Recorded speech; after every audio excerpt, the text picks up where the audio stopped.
اور ان صاحب کو دینے سے پہلے خود کھول کے بیٹھ گیا۔ جیب سے قلم نکال کر وہ سامنے رکھی کاپی سے ایک ورق نکال کر ان اشیاء کی لسٹ بنانے لگا۔ آپا نے کچھ تعجب سے اس کی حرکت دیکھی۔ اور یہ 3 عدد شالیں، ایک اسکن کلر کی، 2 بلیک، ایک براؤن بارڈر والی، ایک فیروزی بارڈر والی۔ لیجئے سر، یہ آپ رکھ لیجئے تاکہ وہاں جا کر آپ کو یہ یاد رہے کہ کیا کیا سامان تھا۔ ظاہر ہے آپ کے پاس آپ کا ذاتی سامان تو ہوگا ہی، اور لوگوں نے بھی آپ کو کافی کچھ اپنے عزیزوں کو پہنچانے کے لیے دیا ہوگا۔ یہ آپ کی سہولت کے لیے ہے تاکہ کہیں کا سامان غلطی سے کہیں اور نہ پہنچ جائے۔ اس نے لسٹ انہیں تھمائی اور اگلے ورق پر پھر سے کچھ لکھنے لگا۔ اور یہ لسٹ خالہ جان کی سہولت کے لیے ہے۔ جب آپ کی بہن کا فون آئے تو یاد سے انہیں یہ لسٹ دہرا دیجیے گا تاکہ ان کے علم میں ہو کہ آپ نے کیا کچھ بھجوایا ہے۔ نصرت آرا دیکھ رہی تھی کہ راحیل کی باتوں پر عبدالحمید صاحب خاصے جزبز ہو رہے تھے۔ انہوں نے اپنے مہمان کے متوقع تاثرات کے بارے میں سوچ کر خجالت محسوس کی۔ البتہ شکیلہ بھابی خاصی مطمئن نظر آ رہی تھی۔ اور بہن جی، یہ طاقت کی دوائیاں بھابی صاحبہ نے آپ کے لیے بھجوائی ہیں۔ انہوں نے اٹھنے کی تیاری کی اور کوٹ کی جیب سے ایک سرپ اور چند کیپسولز نکال کر سامنے رکھے۔ خالہ جان، ذرا وہ خط تو لائیے گا، دواؤں کے نام وہی ہے نا؟ راحیل کے کہنے پر نصرت آرا نے ہکا بکا ہو کر اس کی صورت دیکھی۔ اوہو، میں تو بھول ہی گیا، عبدالحمید صاحب نے کچھ یاد آ جانے پر اچانک کہا۔ وہ گھڑی اور جائے نماز تو ٹیکسی میں ہی رہ گئی۔ میں نے دوائیاں جیب میں ڈال لی تھیں اور ان دونوں اشیاء کا شاپر سیٹ پر ہی رکھا تھا۔ ٹیکسی میں نے باہر ہی رکوائی ہے۔ مجھے اجازت دیجیے، میں اس بچے کے ہاتھ آپ کے باقی دونوں تحفے بھی بھجوا دیتا ہوں۔ وہ گڈو کو لے کر باہر نکلے تو شکیلہ بھابی نے جتانے والی نظروں سے آپا کو دیکھا۔ دیکھا کتنا بے ایمان شخص ہے۔ وہ تو اچھا ہوا راحیل نے ہوشیاری دکھائی۔ جب احساس ہوا کہ پکڑا نہ جاؤں تو فوراً گھڑی بھی یاد آ گئی اور جائے نماز بھی۔ اس نے وہاں جا کر یہی چال چلنی تھی۔ تم نے کل اکٹھے 4000 خرچ کر ڈالے اور یہ 2 چیزیں وہاں دیکھ کر باقی ہڑپ کر جاتا۔ اب کلثوم کا فون آئے تو یاد سے ساری لسٹ دہرا دینا۔ برابر والوں کا نمبر دیا ہوا ہے، مگر فون تو سال میں 1 آدھ بار ہی کرتی ہے اور ہمیشہ یہی کہتی ہے کہ گھر پر فون لگوا لیجئے۔ ہمسائیوں کے گھر فون کر کے آپ کو بلوانا عجیب سا لگتا ہے۔ ٹھیک ہی تو کہتی ہیں وہ، کمال ہے خالہ جان، اتنی اہم چیز آپ کے گھر پر موجود نہیں، آپ اکیلی رہتی ہیں۔ یہ آپ کے لیے بہت بہتر ہوگا کہ فون کی سہولت ہر وقت آپ کے پاس ہو تاکہ سب کو آپ کی اور آپ کو سب کی خبر ملتی رہے۔ اتنے میں گڈو ایک شاپر اٹھائے اندر آ گیا۔ عجیب انکل ہیں، کہہ رہے تھے شاپر گاڑی کی سیٹ پر بھول آیا ہوں، مگر ٹیکسی کی ڈگی میں سے اٹیچی کیس کھلوا کر ڈھیروں سامان کے نیچے سے یہ نکال کر دیا۔ جائے نماز بڑی خوبصورت ہے اور کتنی دبیز بھی، شکیلہ کھول کر دیکھنے لگی، اور گھڑی بھی بہت نفیس اور مہنگی لگتی ہے۔ آپا، کہیں آتے جاتے ہوئے پہن لیا کیجیے۔ مگر نصرت آرا نے گولڈن اور بلیک ڈائل والی نازک سے رسٹ واچ کو دیکھتے ہی سوچ لیا تھا کہ وہ اسے انیلا کو گفٹ کر دیں گی۔ انیلا کے میٹرک کے رزلٹ کے بعد رضوانہ کا لاہور کا کوئی چکر لگا ہی نہیں تھا اور اس کے شاندار نمبروں سے پاس ہونے کا گفٹ ان پر ادھار تھا۔ وہ اپنے دھیان میں مگن بیٹھی بڑے انہماک سے چاول چن رہی تھی کہ فون کی بیل نے انہیں ہڑبڑانے پر مجبور کر دیا۔ 2 ماہ سے اوپر ہو رہا تھا اس گھر میں فون کا اضافہ ہوئے، مگر وہ تھیں کہ اب تک ان وقت بے وقت بجنے والی کرخت گھنٹیوں کی عادی نہیں ہو پا رہی تھی۔ تیسری بیل پر فون راحیل نے اٹھا لیا تھا۔ وہ ہاتھ روک کر سننے کی کوشش کرتے ہوئے اندازہ لگانے لگی۔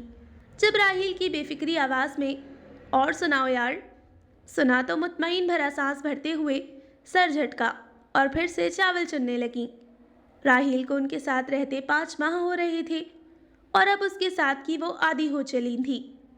وہ جو ایک مبہم سا اندیشہ تھا کہ سالوں تک تنہا رہنے کی عادت کہیں ایک اور وجود کے ساتھ کی وجہ سے مشکل نہ پیدا کر دے، اب اس کا دور دور تک گزرنا تھا۔ وہ تو ایک طرح سے رضوانہ کی شکر گزار تھیں جس نے ان کی تنہائی کے مداوے کے لیے راحیل کے یہاں ٹھہرنے کا انتظام کر لیا تھا۔ اس نے اپنے اپنائیت بھرے رویے سے کہیں یہ احساس ہی نہیں ہونے دیا تھا کہ وہ ان کے لیے غیر ہے۔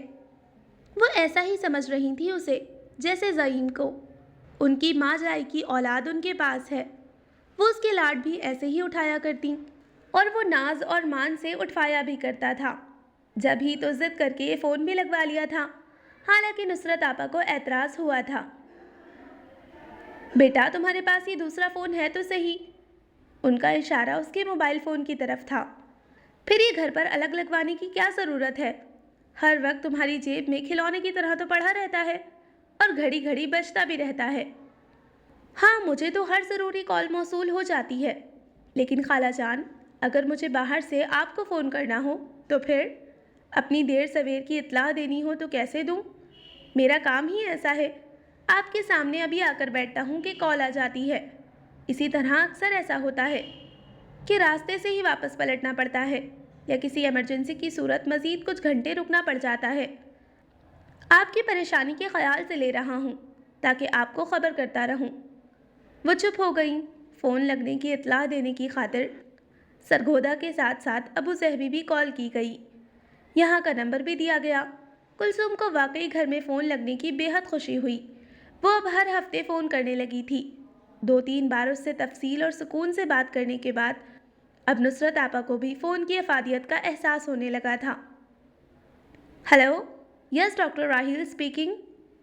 اب وہ کسی اور سے بات کر رہا تھا۔ چھٹی کا دن ہو تو سارا دن یہی چلتا رہتا تھا۔ منٹ منٹ کے بعد اس کا فون آیا کرتا۔ وہ بھی ایسا ہی ایک چھٹی کا دن تھا۔ صبح صبح پہلے کلثوم کا فون آیا۔ ریما اور مومو سے باتیں کر کے وہ کتنی سرشار تھی۔ ناشتے سے فارغ ہوئی تو رضوانہ کا فون آ گیا۔ راہیل سے بات کرنے کے بعد اس نے آپا سے بھی تفصیلی بات کی۔ وہ اب خاصی مطمئن نظر آ رہی تھی کہ اس کی آپا اس کے سسرالی عزیز اور متوقع داماد کی خاطرداری اور مہمان نوازی ٹھیک ٹھاک طریقے سے کر رہی ہیں۔ اس کا فون بند ہوتے ہی شکیلہ بھابھی کی امی کا فون آ گیا۔ وہ فون رکھ کر ابھی پلٹی ہی تھی کہ بیل دوبارہ بج اٹھی۔ لگتا ہے آج تو فون کو ذرا آرام نہیں، نصرت آپا نے ہنس کر کہا۔ شکیلہ بھابھی جاتے جاتے رک گئی۔ لیکن آپا سہولت بھی تو کتنی ہو گئی ہے۔ یہی بات ابھی امی بھی کہہ رہی تھی کہ تمہارے گھر نہ صحیح چلو تمہارے نیچے والوں کے یہاں تو فون لگ گیا، وقت پر ضروری بات آسانی سے ہو جاتی ہے۔ مگر نصرت آپا الجھن بھرے انداز میں راہیل کو دیکھ رہی تھی جو فون پر بے حد دھیمی آواز میں بات کر رہا تھا، مگر اس کے چہرے سے فکر مندی اور اضطراب نمایاں تھا۔ ریسیور رکھ کر وہ پلٹا۔ ہاسپٹل سے فون تھا، اتنا کہہ کر وہ رکا۔ ہاسپٹل سے اس کے لیے فون آتے ہی رہتے تھے، یہ فقرہ بھی وہ جانے سے پہلے ان سے کہتا ہی رہتا تھا، مگر آج اس کے لہجے اور انداز میں کچھ ایسا تھا کہ وہ ٹھٹک گئیں۔ آپ میرے ساتھ ہی چلیے، اور آنٹی آپ بھی، وہ نظریں چراتا کہہ رہا تھا۔ نصرت آپا کے جہاں دیدہ دل کو ایک اندیشہ لرزانے لگا۔ شکیلہ بھی پریشان ہو گئیں۔ مگر کیوں؟ مگر میں کیوں؟ اعظم انکل کا ایکسیڈنٹ ہو گیا ہے، بالآخر وہ بتانے پر مجبور ہوا۔ اعظم عموماً چھٹی کے روز گھر پر ہی رہا کرتے تھے، لیکن اس روز انہیں ایک دوست کی عیادت کے لیے جانا تھا۔ شکیلہ نے روکا بھی کہ اتوار بازار ہفتہ دار خریداری کے لیے نکلنا ان دونوں کا معمول تھا، مگر وہ کہنے لگے، تعلق داری بھی کوئی چیز ہے شکیلہ؟ دفتر سے شام کو گھر آنے کے بعد اتنی ہمت نہیں رہتی، اور بیمار کی عیادت کرنا تو سنت رسول اللہ صلی اللہ علیہ وسلم ہے۔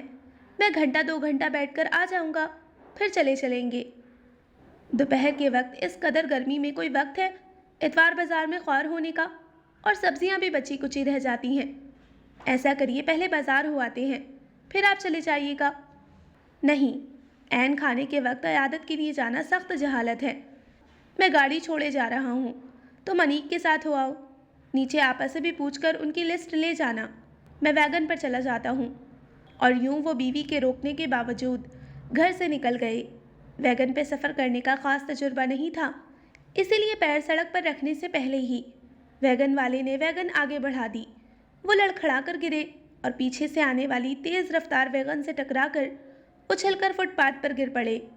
کمر، بازو اور ٹانگ کے فریکچر کے ساتھ ساتھ اندرونی چوٹیں بھی آئی تھیں۔ چند راہگیر اٹھا کر ہسپتال لے آئے۔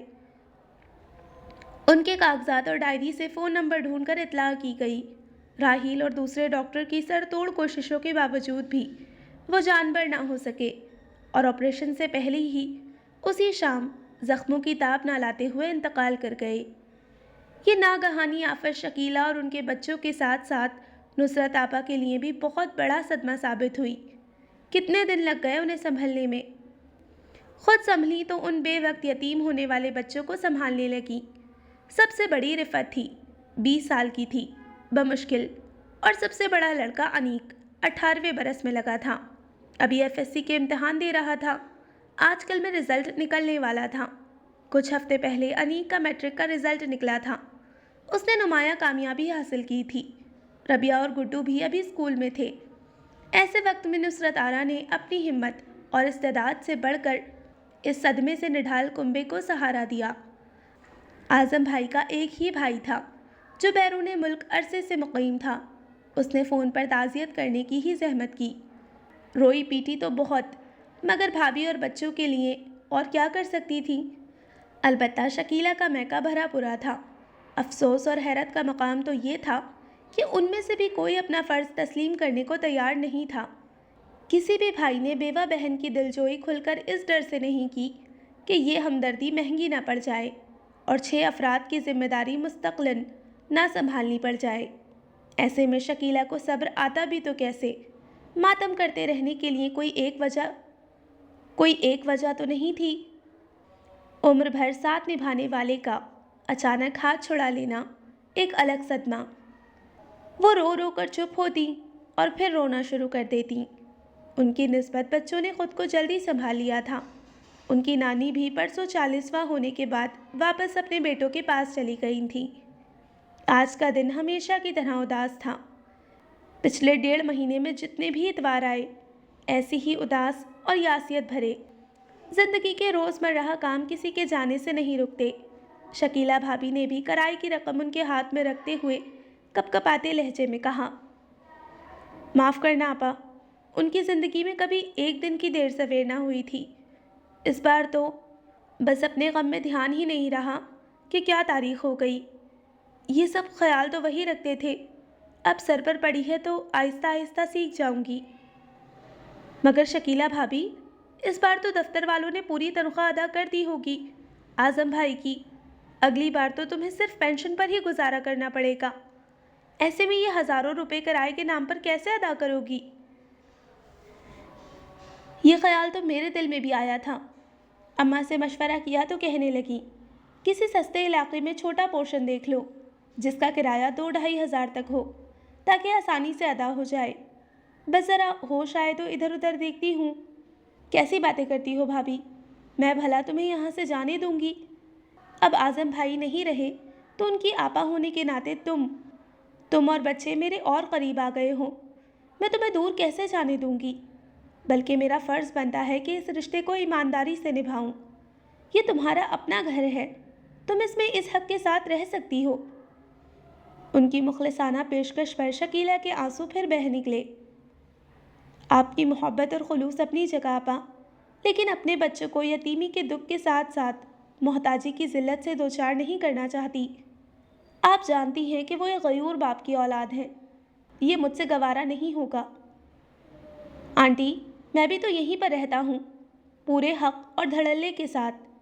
راحیل نے مداخلت کی، اور آپ کا خالہ جان کے ساتھ رشتہ کہیں زیادہ پرانا اور مضبوط ہے۔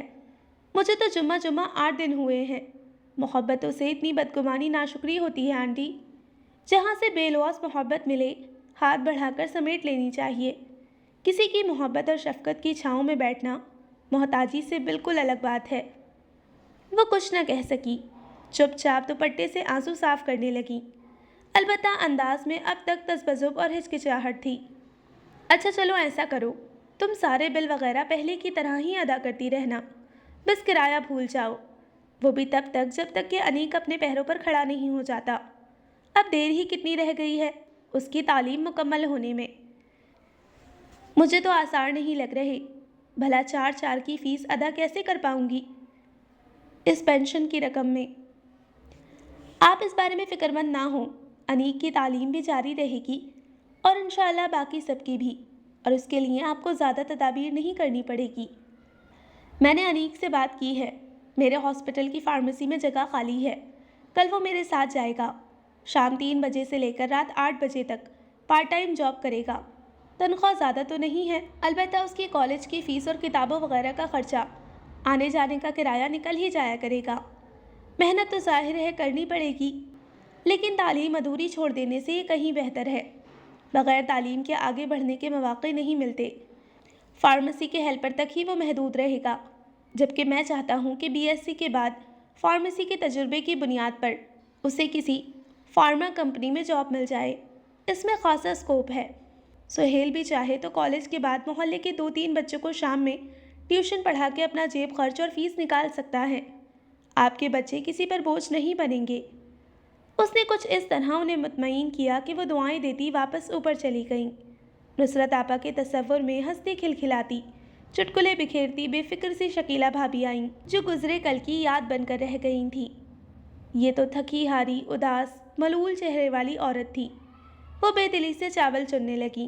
کچن میں چولہے پر رکھے گوشت کی یخنی کا دھیان آیا تو چاول رکھ کر اٹھ کھڑی ہوئیں۔ اتنے میں فون کی بیل نے انہیں ایک بار پھر چونکا دیا تھا۔ نہ چاہتے ہوئے بھی وہ رک کر سننے لگیں کہ کس کا فون ہو سکتا ہے۔ یہ ان کی عادت بن چکی تھی۔ ہر بیل پر الہی خیر کہتے ہوئے سنتی، اور جب تک اطمینان نہ ہو جاتا کہ کوئی بری خبر نہیں ہے، وہیں پر کھڑی رہتی تھی۔ So listeners, this was the end of the گھر آنگن ایپیسوڈ نمبر 3، اور آئی ہوپ آپ کو یہ ناول اچھا لگ رہا ہوگا۔ جلد ملتے ہیں ایپیسوڈ نمبر 4 کے ساتھ، تب تک اپنا خیال رکھیں، دعاؤں میں یاد رکھیں۔ اللہ حافظ۔